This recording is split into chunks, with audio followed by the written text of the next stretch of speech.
ஒரு மனுஷனோட புகழ கொண்டாட எவ்வளவு காலம் தேவைப்படும்? 1 மாசம், 6 மாசம், அதிகபட்சம் 1 வருஷம்.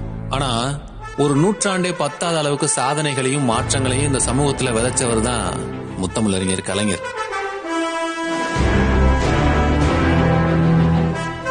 சமத்துவமே இல்லாம கலர் நிலமா கடந்த இந்த சமுதாயத்தை வெட்டி சீர்திருத்தி இன உரிமை மீட்சிக்கும் மாநில சுயாட்சிக்கும் போர்க்குரலா ஒழிச்ச அந்த ஓயாத சூரியனோட புகழ சொல்றதுக்கு காலம் பத்தாது.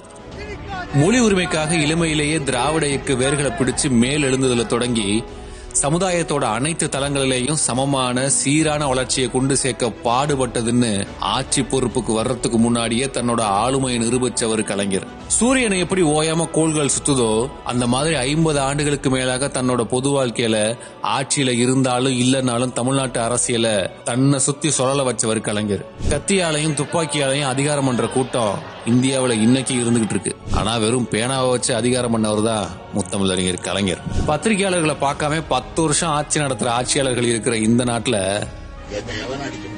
அப்படின்னு பிரஸ் மீட்லயே சொன்னவர் கலைஞர். தலைவர் கலைஞரோட சாதனையை பட்டியல் போடணும்னா முதல் முறைன்ற வார்த்தையை சொல்லாம சொல்ல முடியாது.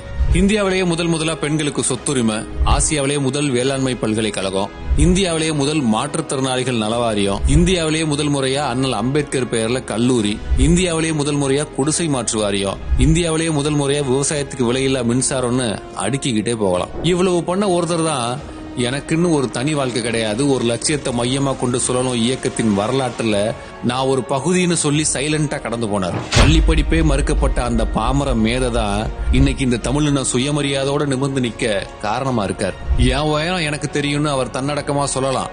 ஆனா இனி எத்தனை நூற்றாண்டு கடந்தாலும் அவர் பேரை சொன்னா உணர்ச்சி வசப்பட்டு கண் கலங்க இந்த மண்ணுல அவர் செஞ்சு வச்ச ஏதாவது ஒரு மாற்றம் இருந்துகிட்டே தான் இருக்கும். சுருக்கமா சொல்லணும்னா கலைஞர்ன்றது ஒரு தனி மனிதரோட பேர் கிடையாது, நவீன தமிழ்நாட்டோட வளர்ச்சியின் அடையாள சின்னம்.